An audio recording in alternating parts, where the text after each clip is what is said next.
If you look at the burgeoning DSM diagnostic codes, you see a pathologizing of the range of human experience. If you can splice and dice man's troubles into a range of diagnoses, such that binge eating a certain number of times over a certain number of months constitutes a disorder, that's very convenient. This 300 disorders on our way to 500. Let's be honest, it's just a scheme to apply as many dollars to as many parts of the human experience as possible. If you're going to give everything a label and say it's a disease, everything's a disease, it befell you. And by the way, there's a code for that. And, with a little decimal point and 2 digits after the decimal point in a letter. And by the way, there's a medicine. How convenient. Everybody's getting paid.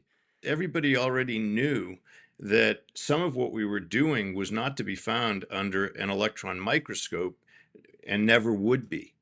Why should it be that empathy heals people? Why should it be that an incredibly gripping understanding of who you are and what you've lived through would heal you?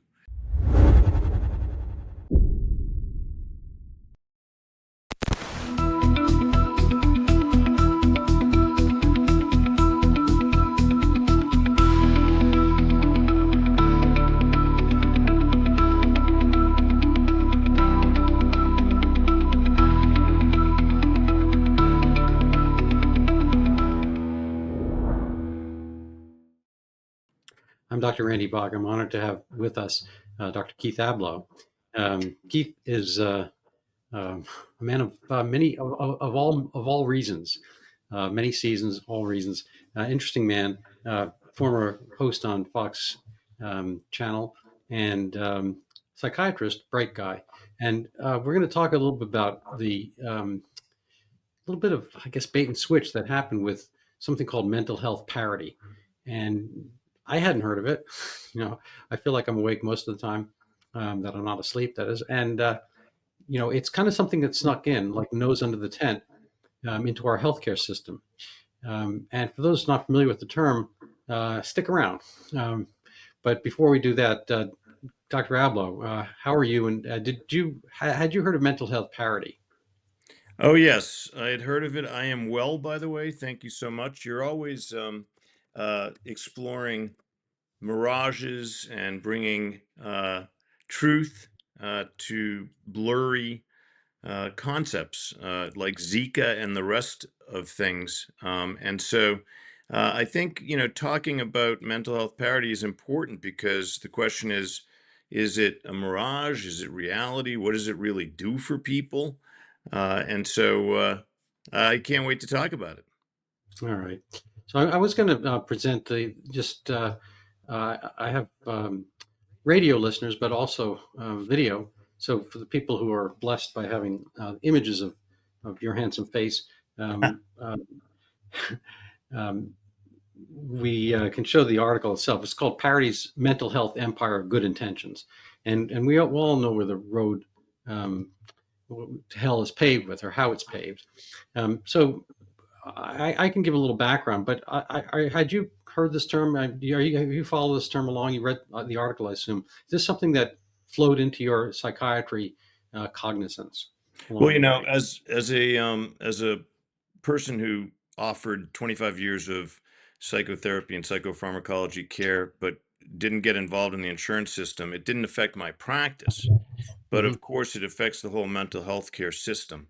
And it affects people's health care in terms of how they use their insurance and what they're able to access, and whether it's a force for good or a force for less than good. And so your summary would be tremendously apt at this time to give us a sense of looking at the trees rather than the forest. Fair enough. All right, so I'm going to start off. I don't want to spend forever on the slides per se, but here's something that's a little bit instructive. I mean, just now we're coming out from this quote unquote shutdown. The Democrats closed government down, and they have kind of complaints. This is the leverage they have at the time, and so forth. But underlying all this is the fact that Obamacare, which is supposed to be the fix for our healthcare system, is itself needing a fix. There's the song, "The Little Lady Who Swallowed a Fly." And I think of this often because, what did she do to swallow she swallowed a fly and it didn't feel good, so she wanted to fix that. So she, I think, swallowed a frog to eat the fly. And of course, that didn't feel good. So she swallowed a cat to eat the frog that ate the fly. Then she swallowed a dog to eat the cat, and so forth. So every kind of layering on becomes its own problem. And I'm not sure what stage we're up to with our health insurance system, but we don't see this kind of same need to fix the, I don't know, home insurance system or the car insurance system. I mean, I'm sure those have their own issues and problems, but we don't hear about them as much. It's always healthcare that's, the insurance problem. Healthcare insurance is an issue. And why is that? I think because we wanted to do all things. Car insurance or home insurance, or even a very isolated case of valuables insurance. Like if somebody has a Ferrari or Maserati or a Picasso, he will insure that to his own delight and for his own amount, and it gets appraised. And then they figure out whether it should be in public, whether it's going to be a museum, whether it's going to be locked up. And it's all different rates depending on how you handle or treat your Picasso, whether you leave it on the sidewalk or you keep it in a vault. And it doesn't matter to me how much somebody else insures his own Picasso, because that's a very severable situation. And ditto his Maserati, his Ferrari, and so forth. And also his home. You can, and your car, you can have comprehensive insurance or not. It doesn't really matter. There is some baseline for car insurance. And I think the issues happen there where we decide that everyone has to have it and how much to have and so forth. But with health insurance, because it verges on this thing where, our bodies, are our souls, and our souls inhabit our body. And, you can have your house burned down. When you burn down, it's a different issue. So if your Picasso burns down, your Maserati crashes, I mean, that's always sad, but you can get a new Maserati, you can buy another piece of art, your life goes on. But if your life crashes, it's a different thing. So we handle, health insurance at a different level of concern. But anyway, to kind of cut to the chase, the issue with the Obamacare, the affordable, the hilariously named ACA Affordable Care Act, is that it takes away the insurance aspect of insurance. And something is insurance if you plan for a problem, pay for that problem ahead of having the potentiality of that problem. But what people do is humans are gamers, so they can get outside that system. If they wait until they have a problem, then they join the system. So I don't know, the credit union and a lot of smaller insurance kind of schemes were there as a self-protective thing, but you can't kind of come in when you have the problem. You can't wait till you have a problem and then want everyone else to fix it. And so if you think of a small pool like a historic credit union, but for people who couldn't get banking, they wanted to buy each other's houses and they all put money in. And if you just come into the credit union wanting to buy a house without putting money in, you haven't built up the trust and so forth. Anyway, that's a whole, but all these things have to do with the kind of the circle of trust involved. And you have to kind of pay into the system before you pull out. It's not a bank account like a credit union. Health insurance and so forth is something where you put the money in when you're young and healthy and presumably take it out here and there when you get sick young, mostly when you're older. And so everything was kind of working, to its best point, a little bit like home insurance and other kinds of insurance, car insurance, until it got federalized and in a sense taken over by government, FDR. I don't want to go through the whole history of how government has kind of co-opted the concept of health insurance, but it started under FDR and then expanded under the Great Society, LBJ and whatnot. But what we have now is this current iteration where the mental health parity, and mind you, you could just easily use the word parity. Parity is that we should treat your brain like a sprain. That rhymes. So yes, it does. Thank you. I'm so clever.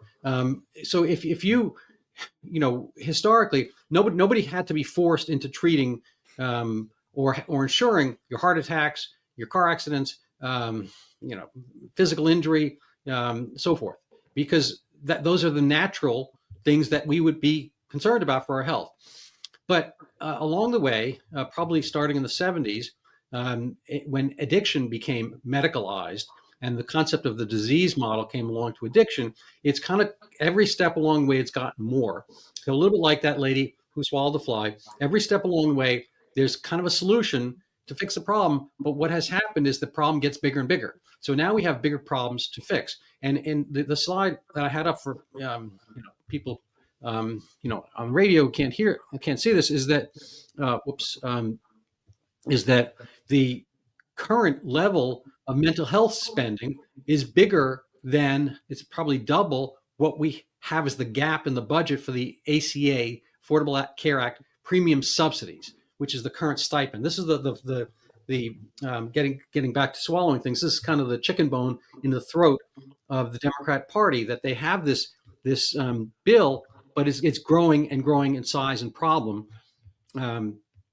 And how do we fix this? Well, we have to be mean. We have to be mean people, in a sense, to fix this problem. Nobody likes to be mean, except for me, oftentimes. But so this is. Let me just put this up here as an image.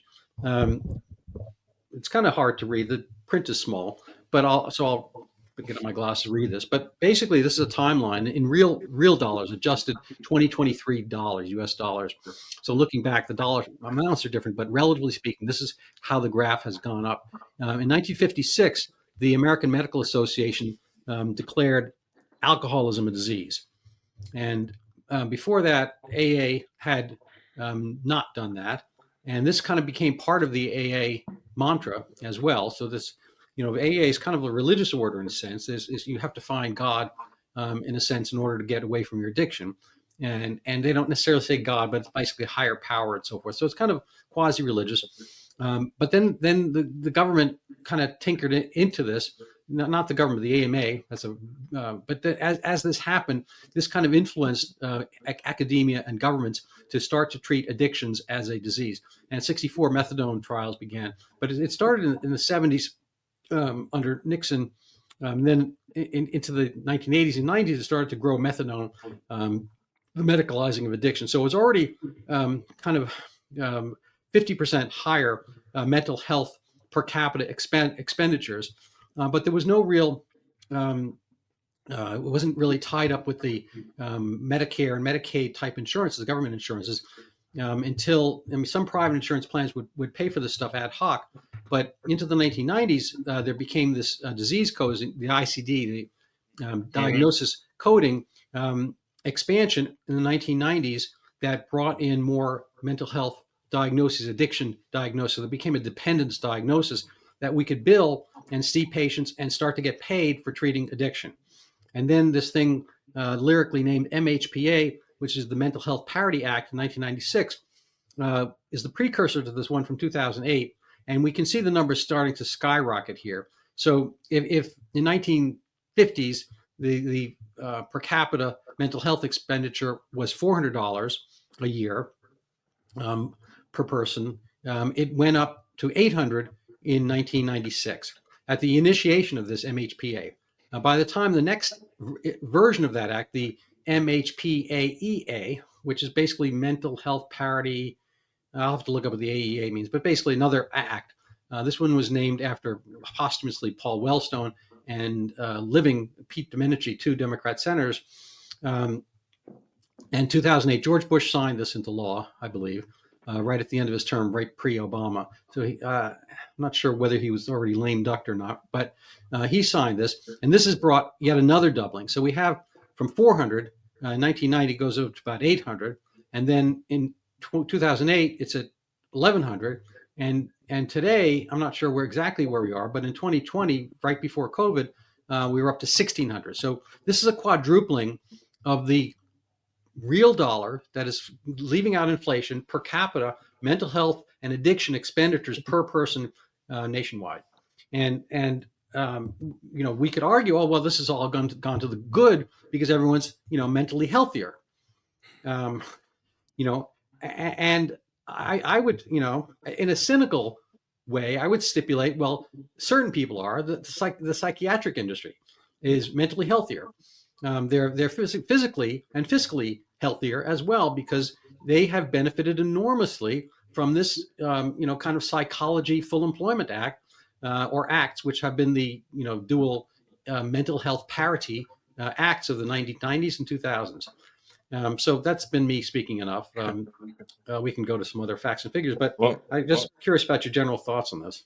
yeah, I couldn't agree more that this is a free for all.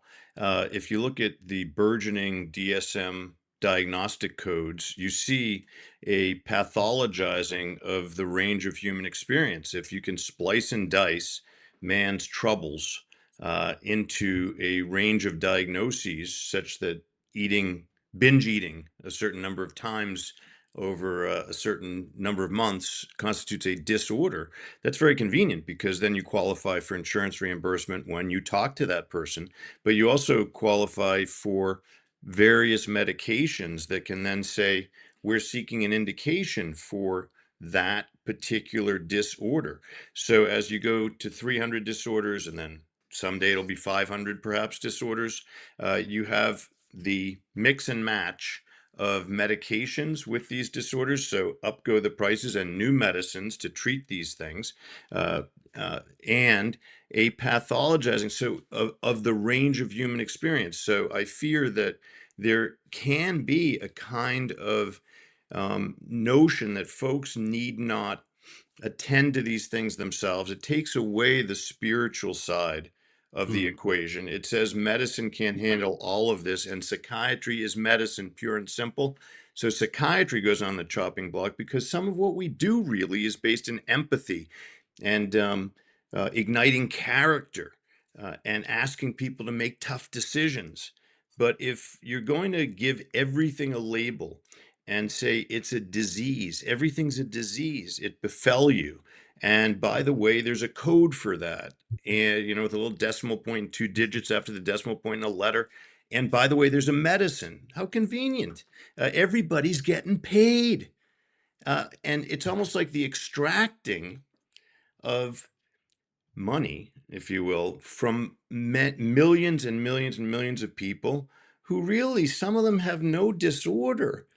I don't know. I mean, binge eating disorder? I don't know. Sure, anorexia and bulimia, that seemed reasonable. Sure. But this notion that if you've overeaten a few times in a certain period of time, that is a disorder with a number associated with it. And of course, they're going to test whether the newest pharmaceutical agent impacts that. And if it does, they're going to charge every month for people to be on that. Damn the side effects and the long-term toll of some of these medicines. So it's neat and clean for everybody except the patients and the truth of the Hmm. matter. And you're on it, as usual, Dr. Bock, bringing light to the shadows, because having practiced for 25 years before turning to coaching executives and consulting to companies, which I'm enjoying a lot, I can tell you, I always used to think about this.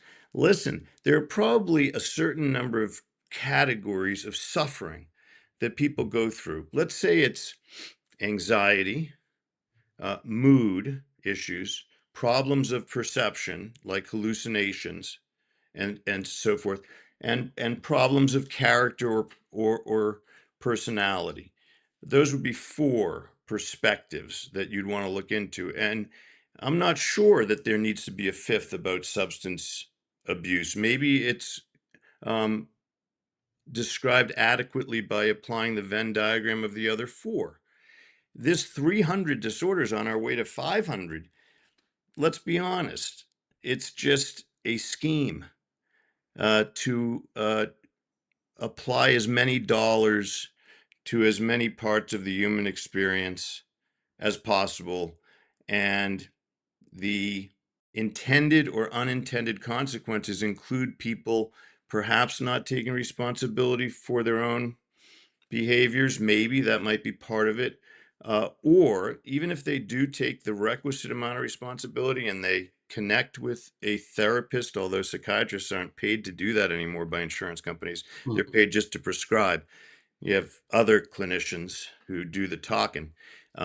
So even if they do get that service and use it well, What is the toll of being placed on one, or, they'll do experiments later, they'll do studies and say, well, it's actually, if you have binge eating disorder, it's better if you take 2 or 3 medicines, because we've seen that then you really don't binge eat at all. Well, yeah, but you may have sexual dysfunction, you may have suicidal ideation, you may have lots of things, but if it isn't a black box warning, or even if it is, uh, you'll get people proceeding and getting that indication from the FDA. I'm going to take this. I applaud what you say. I appreciate your greater breadth of knowledge and the way you can categorize some of these problems. I do think that there's been kind of an over categorization. I play tennis, and I often play with women because sometimes my wife's playing with women. There's somebody missing for doubles, and I'll come in. The women are talking kind of about relationships and places they've been, shopping, and all that kind of stuff. The guys talk about tension in their racket. Um, they talk about which racket, which sneaker, which tennis ball, and kind of minutia of detail on the outskirts. Me, I kind of don't engage. I mean, I listen, whatever. I talk about stuff that whatever I talk about, but I don't. I'm not. Maybe I don't know where maybe I'm intersect, but I don't really do the talk about the stuff that the women talk about, and I'm not interested in the stuff that the guys talk about as far as the tension in the racket. I personally think most of the issue in my tennis game is not the tension in the racket, is the tension in my brain. Or the attention, that I need to apply to, kind of the piece that I need to apply in order to see that moment clearly enough that I'm just kind of stroking the ball, whatever. My only point about that is that, depending how which lens you use, you can see the world totally different. I mean, they're playing the same sport. The women are playing the same sport as the guys. The guys are stronger, a little bit faster, and all that kind of stuff. But basically, technically, the same kind of game. But the moods they're having, the things they're thinking, and the kind of process they're going through are entirely different. And I only say that because as we go through life, there are many different shadings of things that we can do and the way we can approach things. And to take that maybe mushy, not perfect analogy forward, I think a lot of these kind of things are, in a sense, a spiritual problem. And we've started to do what the guys do with the tennis rackets and try to categorize and catalog these things into minutia. And so the kind of the ICD, what is it called? Classification is, I forget what the I is, International Classification of Disease or something like that, whatever that is, the index of classification, the ICD, we don't even know what it is. I don't know what it is. I used it for decades. The ICD 10 or 11, whatever we're up to, that is kind of like the guys with the tennis racket. They're working at the tension. They notice these tiny differences, all that kind of stuff. But are those categorical differences? Those are differences worth pursuing, those distinctions without a difference. And so to wit, to kind of make another bad analogy, possibly, my wife took me to a play in Boston. It's called the Dybbuk, Dybbuck. And the Dybbuk is kind of it's a mythological piece of Jewish lore from Eastern Europe. And I'm not sure what the Dybbuk is per se, but in the play, it's somebody who's kind of in purgatory, between earth and heaven, or earth and hell. So in this place where the kind of still kind of hanging around life, and people are feeling and absorbing this presence. And there's a girl. It's really kind of a love story, and turns out the girl is ready to marry a real living human being, but she still dreams about this guy who left. I'm not sure what the death was, whether it was suicide or disease or whatever, but her real love. And so she's tormented, but nobody sees her spiritual thing where she's dreaming about this guy. And he's obviously, it's a play, so he's as real as anything. He's jumping around the stage, and there's a kind of an ethereal, I don't want to get into it. It's an interesting show. I recommend it, but by the time people see this, it may not be around anymore. But I was thinking about, in the context of the show, there's a woman who's in touch with this spiritual aspect. It's kind of like The Exorcist goes to Middle Europe, and so in The Exorcist, there's a priest who understands this spiritual dilemma and does an exorcism, and the devil leaves and whatever. But this concept of the devil and the exorcism is just a different templating on the spiritual problems and this, issues that people have, whether it's expressed in anxiety. I think schizophrenia is a different thing, where you have kind of like a severe delusional aspect.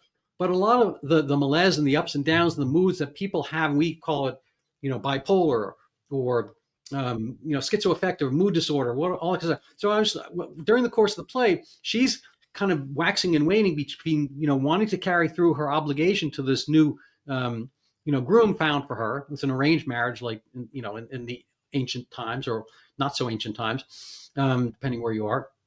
But anyway, somebody there recognized this as a spiritual problem. And I'll just give one little other tidbit. I was watching one of these Instagram videos, and there's a guy from Yemen, and he's making these kind of older ethnic scarves that the women had, and they have all these little tassels, little gold tassels on the edges.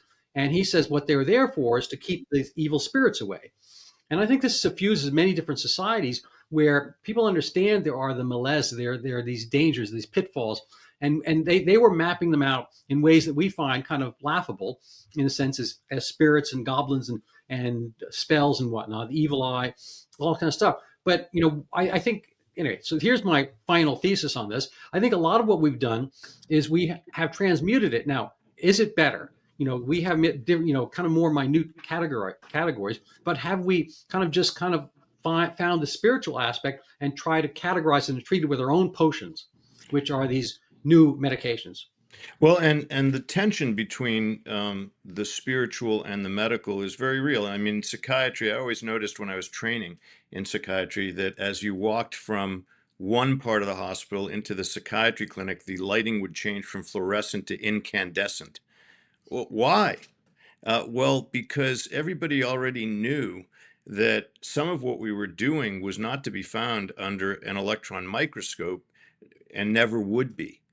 Why should it be that empathy heals people? Why should it be that an incredibly gripping understanding of who you are and what you've lived through would heal you?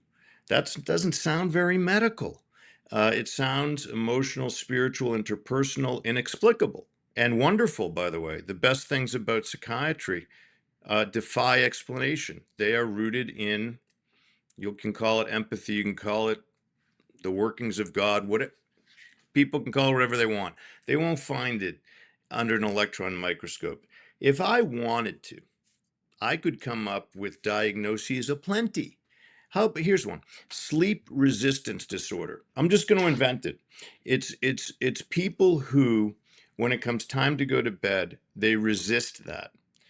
They want more time out of their days, and they feel a certain need for a bit of revenge. I spent so much time working. I'm not going to go to sleep yet because I feel like I need time for myself. They end up sleep deprived, one could argue. They are different than other people who decide I'm going to stay on course and get enough sleep. So, sleep resistance disorder. What medicine would match that? Well, a sleeping medicine, Ambien, let's say. So now we're going to find people who say, yes, that's me. I always try to fight sleep. And when I take this molecule, I don't. I don't resist it because I fall asleep. And talking to those people about that now becomes reimbursable because you can put in the diagnostic code. The pharmaceutical company's happy because you can prescribe for those people who did they have a disorder? Well, I just invented one. I could go on and on. We could do this all day. And I sometimes wonder if that's some of what's happening to the field.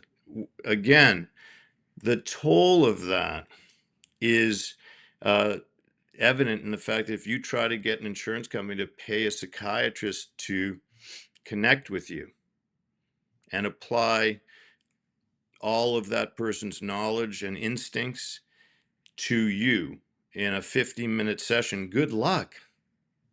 That ain't happening. That's going to be a social worker. There are good social workers or a mental health counselor. I'm sure there are good mental health counselors doing the work. But hey, psychiatrists, it could be argued, had more expertise and training and a different range of human experience.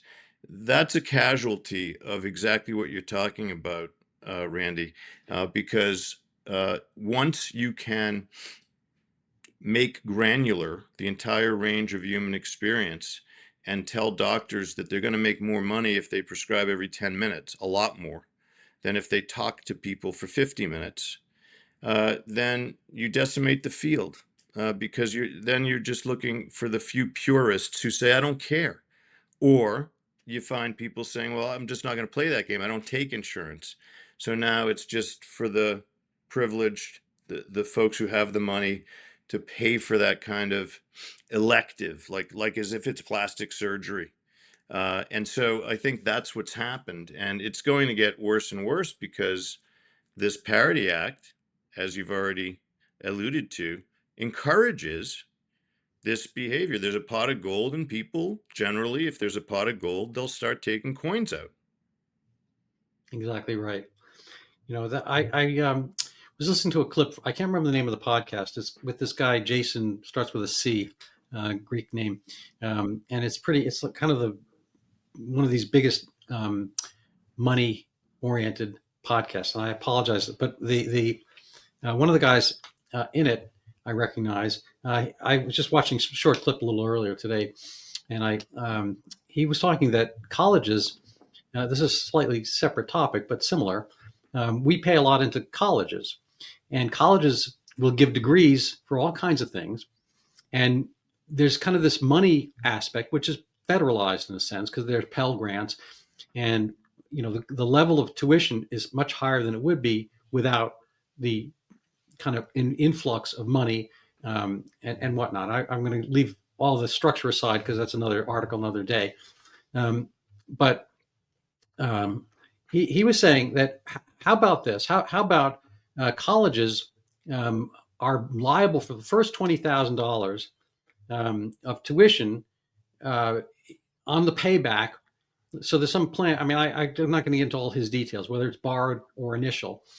College is responsible for the first $20,000 and kind of help the student pick the proper major. So if I come into college and I'm like, I want to major in 16th century mythology of the moth sprite in indigenous populations of South Sudan. I mean, it might be a fascinating topic to wonder how they incorporated moths into their religious rites and whatever, but it's not necessarily marketable. And so if I borrow $100,000 to pursue that major, and I don't have enough money on the far end as a barista to pay that back, then the university absorbs the first 20K of its essential mismatch failure in diagnosing what I would need to be successful in the market. And so if it said, Randy, that's really wonderful. Maybe once you become a physical therapist, you'll have the time to pursue that kind of thing. So why don't we teach you some physical therapy skills, and you go out into the marketplace and do that, and so forth, and it becomes much more cooperative thing, rather than relying on 18-year-olds to figure out what it is over the course of the next 4 years while they're kegging and discovering all kinds of other stuff, whatever, and they don't have any skin in the game. Everything's kind of like the parental model, one way or another, where the money is coming from someplace else, from their literal parents or from the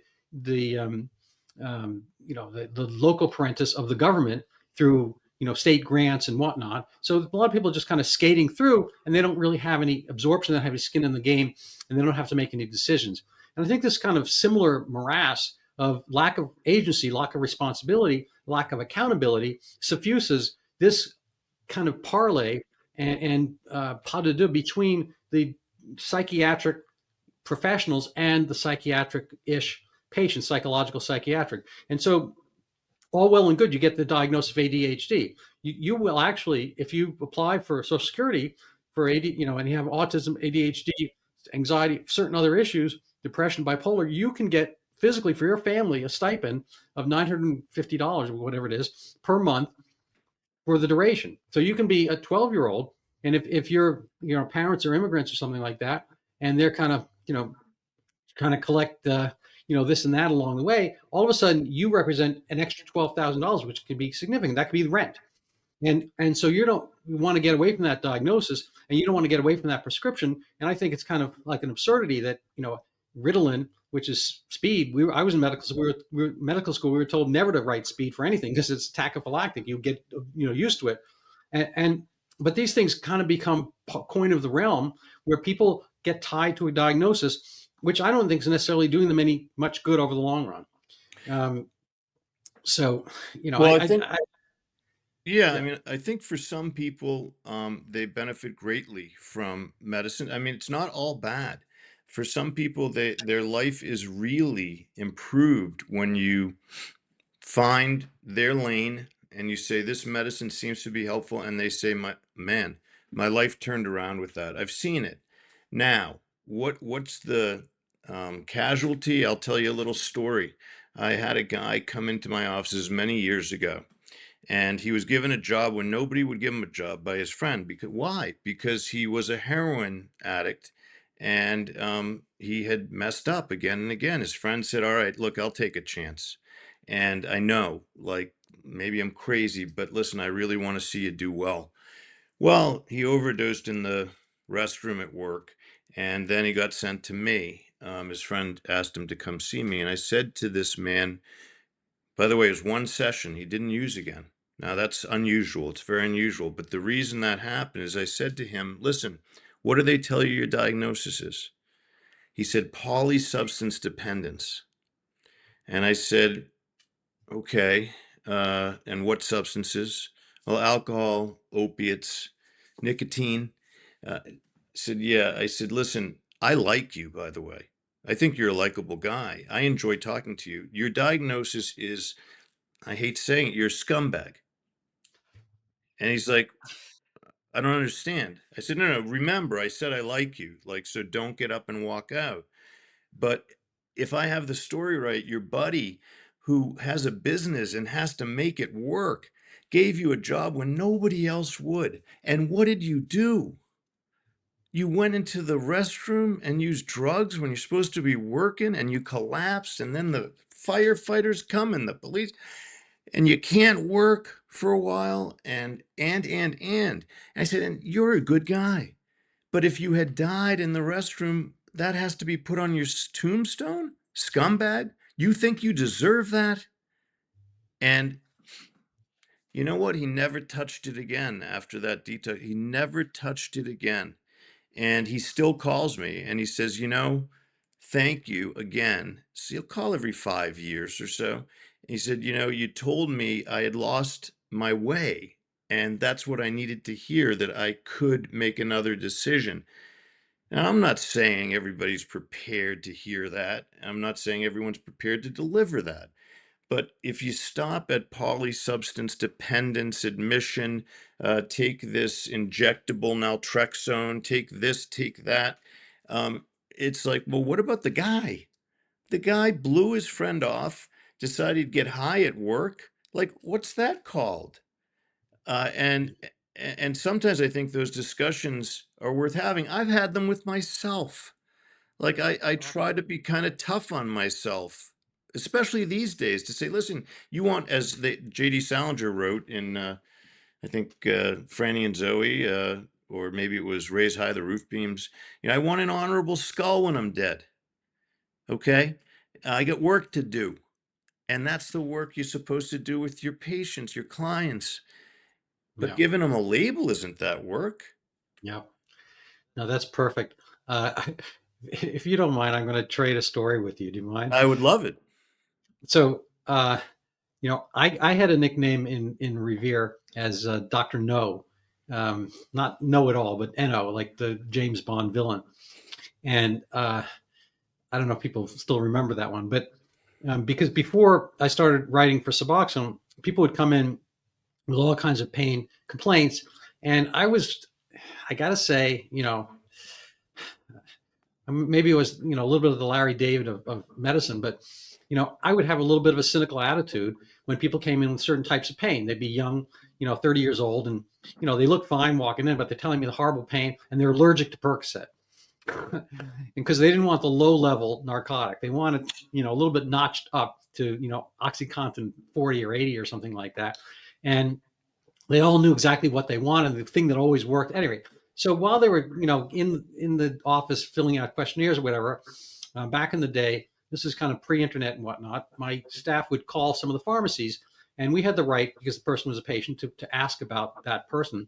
And of course there was polypharmacy oftentimes, and we would find these other prescriptions. I'd come in the room and say, well, look, Joe, it's interesting you have back pain. And I can't say whether it's real or not, but you didn't mention these other, 8 prescriptions you got in the last 3 weeks. What's up with that? I try to be the idiot, which is, a natural play for me. And people would get angry, and the reputation became that I was Dr. No, and I was always say no. And I stopped seeing that kind of person, frankly, because there's, telegraph, telephone and telejunkie, whatever, they all kind of, word got out in our area community, that I was not liberal with writing narcotic prescriptions. Anyway, fast forward. So when I started treating with Suboxone, and I'd heard about Suboxone coming out, and I knew there was this audience of people who had issues. And I used to tell people to try to get therapy, treatment, whatever, some form or another. And then that became me. I was doing like I think I've told you before, kind of a gradual, I call it, I use the great philosopher Goldilocks, not too short and not too long taper. So I came with 4 months because basically that's the duration of time it takes you to get over, death of a loved one. The grief kind of panoply of symptoms takes about 4 months to dissipate before you can kind of get your life back in order. And so I use that 4 months to gradually, really slowly, like 1% per day, drop the level of their narcotic load. And people had fewer symptoms, even withdrawing, than they had, any point. So on lower doses, they felt better, and they were becoming themselves again. They were getting their life back. All well and good. Anyway, but not every patient was a perfect match the first time around. I had, it's kind of like Broncos or, those horses. You kind of like have to train them into existence if they want it to be trained, of course. The old joke about how many psychiatrists take to change a light bulb, just one, but the light bulb has to really, really want to be changed. Anyway, That's there's right. one guy who didn't quite want to be changed right off the bat. And he was a prison guard, I guess, a corrections officer. And he was on the hook for shuttling drugs into the prisons because there was money in it for him. And along the way, he was snarfing some of it for himself. And this was the jam he had gotten his life into. And he came to me, and I kind of had a sobriety program, and I would do drug testing to see if people were doing what they said. So it was kind of like trust but verify. And he failed the system. I gave him 4 strikes, and he got booted out of my program the first go round because he was doing heroin while I was giving him the Suboxone.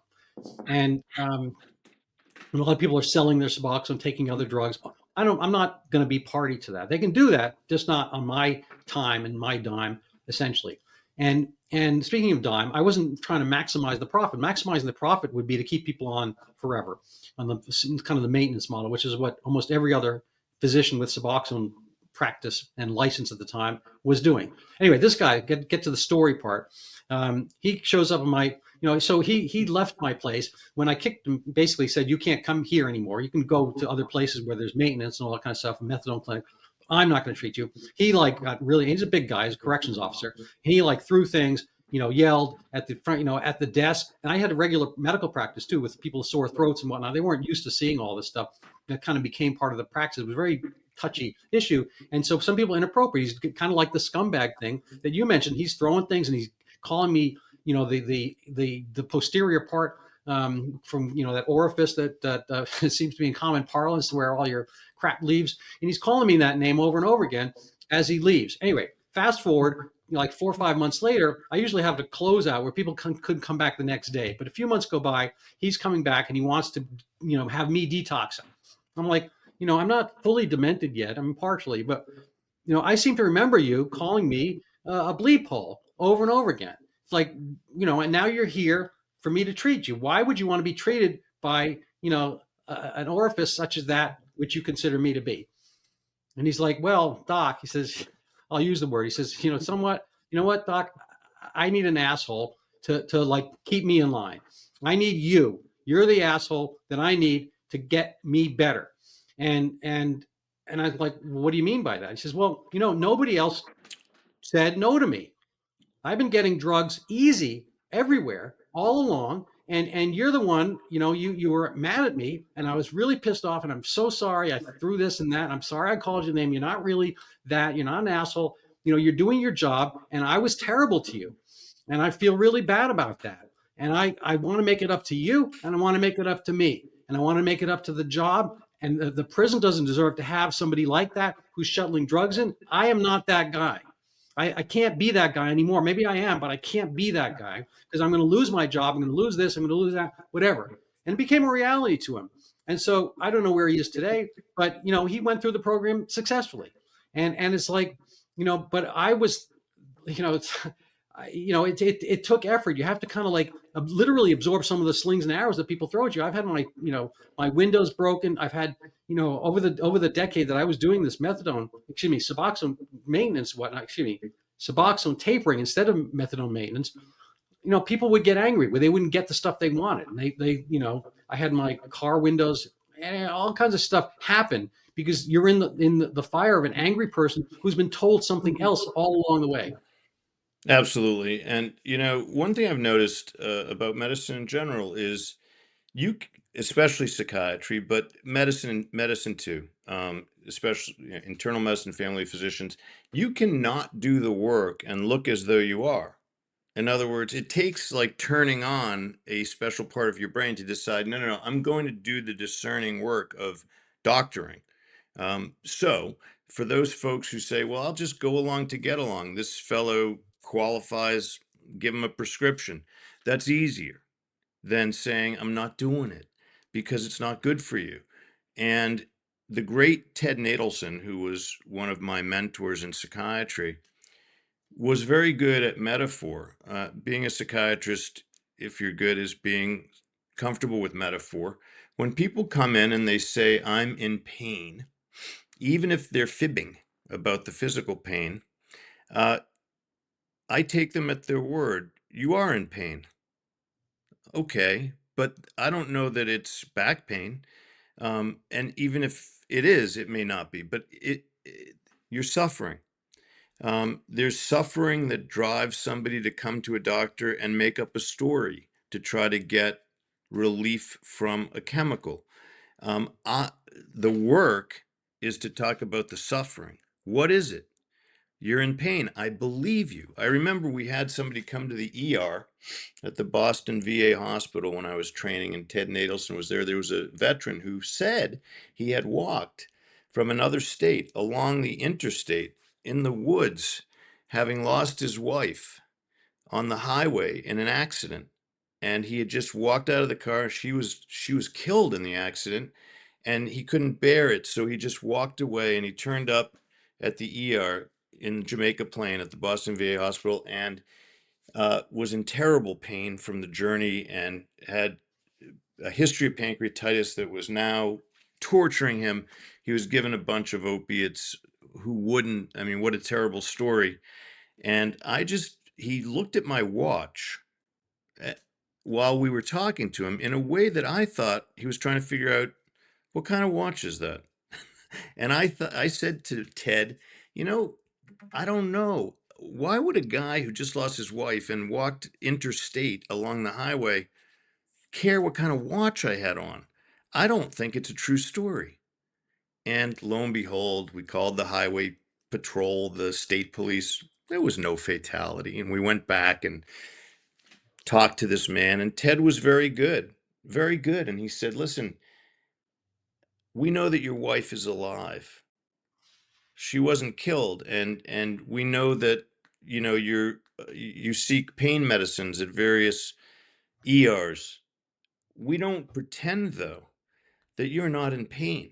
We think our work is going to be harder and that it's perhaps even more important that we get to the bottom of this. And he said it with such kindness and these pale blue eyes that the guy started getting filled up, and he related some things that really were true about his pain. That's the art of medicine or psychiatry. It's not just reaching for the prescription. It's not saying which DSM diagnosis is this. I think I can match it to two medicines and I can have you out of here in 9 minutes and write my note in the 10th minute and send in the bill. And everybody's very happy, by the way.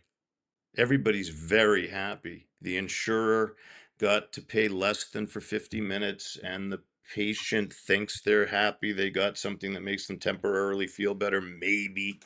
And the shrink Super happy because boy, the numbers add up if you're doing business that way. And you know, so I think you're really onto something, Randy. This parity is a misnomer. There's no parity in extending to people who are suffering with emotional and psychological problems the same shell game that goes on with Zika. Yeah, no, I think it's, I think people, one of my favorite country songs and country singers is Brad Paisley, and he has a song. I don't know if it's the title, but it's basically the theme is sometimes the answer is no. And getting back to my Doctor No epithet, and so in the song, there's a kid, and he prays for he's praying to God for I don't know, let's say a bicycle, and then he prays to God to pass his test. And he prays to God for two other things. He doesn't get any of those things, so he goes to the grandfather. It's like God doesn't exist because I prayed for the bicycle. I didn't get that when I failed my test, whatever those things are. Nothing that he prayed for, he got. And so the grandfather says, well, sometimes the answer is no. You prayed to God and you prayed, and doesn't mean that God didn't listen. It just may be the answer was no. And I think this is a lesson that we medically have to understand and absorb, that the kind of love is, Charlie Kirk mentioned this over and over again, you know, about, I guess he was quizzed about, like, all the thing on campus is, these days, gender dysphoria and, people switching and whatnot. So he says, do you have no compassion? But one after another, people, I've watched hundreds of these Charlie Kirk videos. I highly recommend them. I think they'll, easily could be like another book of the Bible practically, if put in, proper parsing and perspective and whatnot. I think that could easily be the book of Charlie. And he basically says, look, I listen to the problem. I understand kind of what you say. I understand the pain, but I'm not going to lie to you. He says, these are my constraints. You can go to somebody else and ask this question, but this is the way I see the world. And he's relaying his belief, his church, and all that kind of stuff. And you can feel all kinds of things. You can feel the sadness and whatnot. But the answer is no. The answer is not to generally take off your genitals. The answer is not to start taking hormones. They're not, you're made in God's image basically, and you can lean into that, or you can lean into this. And so there's that commercial with the hamsters, for Kia Soul, I think it was. It's an old song. You can go with this, or you can go with that. And these hamsters like singing along on the street. You can go with this, it's a kind of ugly car. You can go with the Kia Soul, which is kind of a cute car. And so you can do this, or you can do that. There's all kinds of choices that people will have in the landscape of these kind of nebulous concepts of psychiatry and emotions, addictions, anxiety. Well, everything seems to start with an A. Autism, Asperger's, anxiety, um, uh, one after another, ADD, ADHD, all this kind of stuff. And you can find your diagnosis one way or another. You can almost shop for this kind of stuff. But if you're shopping for it, I think you have to shop with your own credit card. So this is where I diverge. What was happening now is right now you're shopping with, dad's credit card or stolen credit card that has nothing pertaining to your own resolution, your own payback, your own skin in the game for the problem. And so people are able to shop for the thing they want to hear on somebody else's dime, oftentimes on government assistance one way or another, or parents insurance, it's kind of an umbrella of insurance, which the Mental Health Parity Act has enforced, so that we have taken away, again, if your kid's out in the world and college or whatever, and he breaks his ankle, you don't want him to go to a doctor and be kicked out. You want that ankle fixed. Now, if he's complaining of anxiety, it's a totally different thing. You have to say, well, what are you anxious about? It's not as fixed and firm and pathologically, diagnosed, forensically diagnosable as an ankle sprain or a fracture or all that kind of things. I mean, you can see some things on, X-ray or autopsy or whatever that you can't see in the emotional realm. And when we've given such free reign to all the people, who want to be out there, quote unquote, helping, they are oftentimes at the buffet helping themselves first. And Well, I think that that's um, I think that's so true. And listen, that's a whole world. The kid who comes in college and says, "I'm anxious. I have terrible panic, anxiety symptoms." Okay, first we got to figure out, is there a medical issue? Okay, do you have hyperthyroidism? Do you have diabetes? Is there something driving this anxiety? Who's doing that work anymore? That gets left by the wayside routinely now. Who's going to look for that? The medical system is crushed. But so that's one question. Secondly is, okay, if this is paralyzing to you, there might be some medicine that might carry you through it. Um, that's where the train stops now in 80 to 90% of the cases. Oh, it worked. Oh, the Klonopin works. Oh, good. Go, go back to class. Um, the question of do you really want to be pre-law? Because your dad's a lawyer and your grandfather's a lawyer, you're very anxious. And I see you're carrying a book of mathematics here that you're reading while you're waiting for me to see you. Are you actually more interested in math than law? Is that what's happening here? Forget about that. And that's the heart of healing, is restoring people to the people that they were meant to be from all time. That can correct a lot of deficits of mood and anxiety. But if you're locked in a lane where you're like, I'm good and I'm getting paid every single month for 10 minutes for the Zoloft prescription, you're not going any further than that. And then a mental health counselor uh, who may have graduated college uh, is going to do the rest, which, they're gifted, they're very gifted mental health counselors, but maybe a smaller percentage than gifted psychoanalysts. Yeah. So, to these points, I don't like to tell people, but I do have a heart. I actually have, EKG as well as kind of X-ray and echocardiogram proof that I have a heart. And, I do genuinely care about these situations. I just don't know that we've come up with a better answer by pouring money at it. And to wit, I'm going to just go through a couple quick slides for the people who are not on my radio show.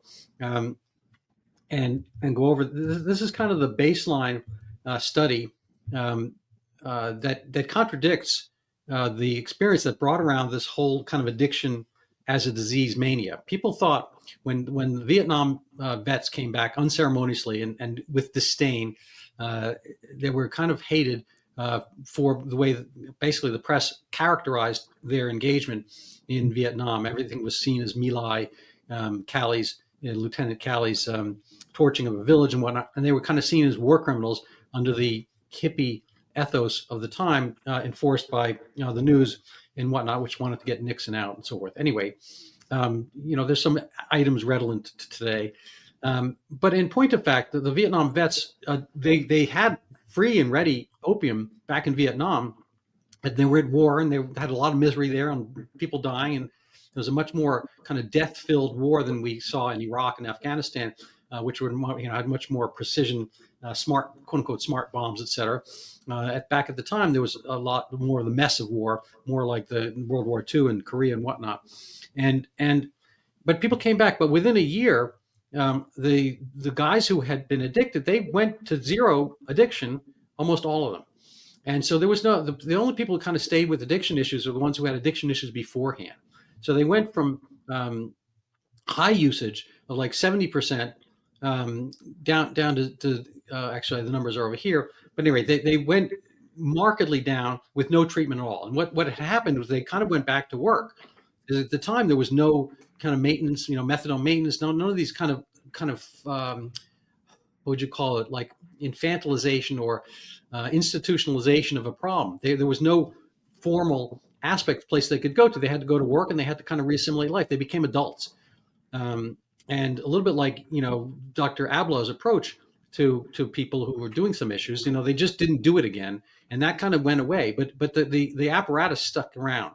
And, what happened is, the term of addiction disease, this is, this is kind of a graph of addiction disease, listed as a term, really skyrocketed in the 1990s, and it's kind of stayed high, much higher than it ever was. It was at zero in 1960 and whatnot. There was no term of addiction as a disease back then, and so in the kind of backdrop of that medicalizing addiction, we medicalized all kinds of other aspects. So these other terms have skyrocketed as well, not just addiction, which is the most common A word here. I guess there's autism, ADHD, and B, bipolar. So we don't really have ABCs, it's just A, B. All of these have skyrocketed. Addiction, autism, ADHD, bipolar in our terminology. Now, are humans so incredibly different now that as they were in 1960? I, lived back then, and I don't think so. I think we just are categorizing things different, as we mentioned before. And this concept of mental health parity, not as common a term, but it's just gone up enormously as well. Um, and what has happened is that in the realm of autism, which I wrote on separately, there's a huge kind of institution wrapped around this. So there's a huge income stream towards autism specific special ed and disability spending. So we are kind of spending our way out of ability to handle these problems in general, because we have just thrown so much money at these various issues. They've skyrocketed to become their own silos of need. And I don't know if we're really helping the soul of the patient any more than we did in 1960 when none of this existed. An open question, and some of the uh, things that can be done that cost nothing don't get explored, right? So some of the course treatments for mental health issues, I'm not advocating them. However, there are hints, right? So what was considered torture back in decades ago for severe depression, uh, ice water baths, right? This was considered torture. Now, nobody has looked at whether that was actually decreasing inflammation, and whether inflammation is the final common pathway for things like major depression and terrible anxiety and everything else, and whether cold exposure might dramatically reduce that. Why? Because there's no dog in the hunt. Who's going to get paid for that?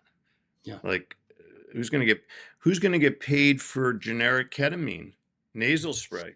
Generic ketamine nasal Well, that's the spray thing. So, works. I'd like to take it away from that, so where people do have skin in the game and they can kind of have the marketplace of ideas. But I think this intermediate layer where somebody else pays for it has taken away this natural need for people to pay for something and then care about whether it worked because they just paid for it. I think people have a much better assessment of their Uber drivers than they do of their psychiatric care, because there's that moment where they paid for it, they had the experience, they can rate it, and they can also see in the realm of other ratings how people saw that driver, saw that shoe store, saw that restaurant, saw that whatever. I think Google reviews is awesome, but it only worked when people put their money in and pay for it, have the experience.